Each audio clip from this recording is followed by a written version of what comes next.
शेंगदाणे तळून घेऊयात मंद आचेवरती. एक छोटा बटाटा बारीक चिरून घेतलेला आणि त्यालाही तेलात तळून घेऊयात. कढीपत्ता टाकलेला आपण तेलात. साधारण 15 मिनटं आपण पोहे भिजून घेतलेलं.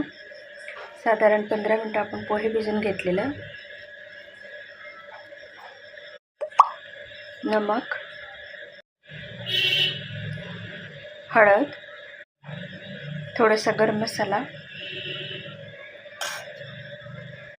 जिरे, थोडीशी मोहरी, जिरं, मोहरी, कांदा आणि मिरची छानपैकी आपण बारीक मंद आचेवरती तळून घेऊयात.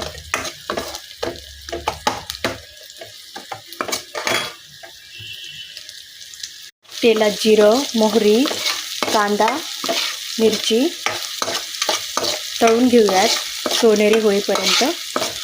इकडे आपलं शेंगदाणे, कढीपत्ता, हळद, नमक, मीठ, बटाटा, थोडासा मसाला छानपैकी कालून घेऊयात. पोहे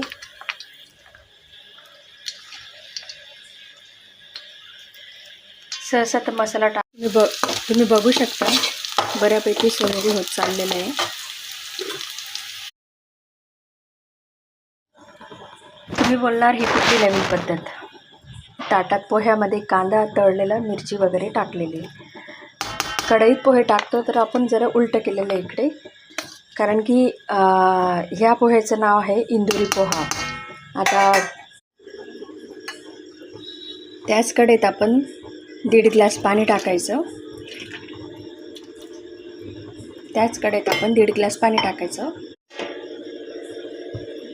इथे आपण गाळणी ठेवूयात छोटी मोठी जी पण याला ॲडजस्ट होईल ती.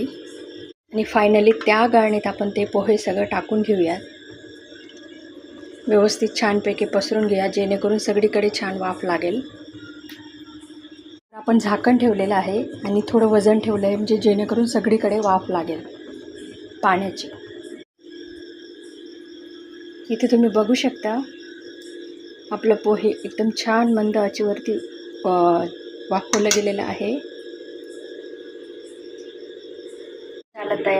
हे झालं तयार आपलं पोहे. यात आपण थोडं खोबरं किस टाकूयात,